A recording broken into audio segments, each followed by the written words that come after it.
Нашите деди пасли овците. Навру на Дренската планина. Тревата била яшна. Се седувал тих ветрец, да овците не мръхтели. Навру на равното, точно над Коматина, имало едно езеро. Колко гьол! 5 тояги на длъжина и 3 на ширина. Там овците се редили като на крамило, да се изпоят. Ама кога се сбутая некоя, ая дълбокото и изчезна. Глътна я водата. Така по 10 бравчета на година се давили. Дошли и каракачане, и уни пасли у нашата планина, и уни поили на гьоло, и нини овци се удавили. Чудили се овчарите, що направят. Един ден да пладне, се събрали да си порадат за водопойо. Седели, оратили, чудили се, ама нищо не измислили. По едно време най-старио, Дедо Тиме, увучавата мала, предложил да го затиснеме това дяволско езеро. Зуда от овците, че го запушиме. Всеки, че донесе по 10 руда и така, че се обереме на 1000 руда. Че стигнат, че видите. Съгледали се овчарете. Почнали да се чешат по врато, по брадата и там нека ме гиете, ама по-убаво не могли да измислят. Съгласили се с тъжбата да започне 2 недели по Спасов ден.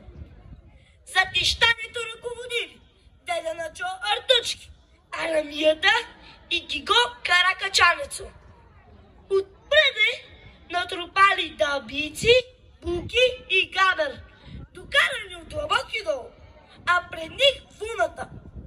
Отгоре кастрако, тръни и папрат. Много време работили, ама се сплили. Езерото било затиснато, но станало и беда. Как пошил Деда Начо с тоягата при затищането, ума му се измузнала от ръцете и щук штукавица. Нема я! Много се ядосувал. 2 недели удил като болен.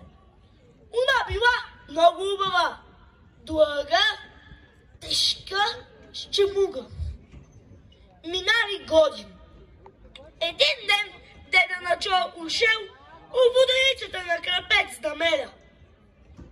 Това село вече го нема. Глътна го язовиро на студена. И как си чакал редо зад вратата с огледал. Тояга! Баш като неговата. Длъга, тежка, щемула. Земаля, избризаля от паспало и ушел при воденичаро. Бае, ти не си я прил та тояга. Не съм я прил. Довлеча водата от извора над селото. Оттам, дека извира струма. Та тояга е моята. И че ти докажем това, казал Деда Начо. Унетре има жлатици. Бея 7, кога я загубих. Вземал я. Настъпил с ногата връз чамугата, а от другата страна почнал да врати, сякаш искал да отврати бурма. Стищал съд!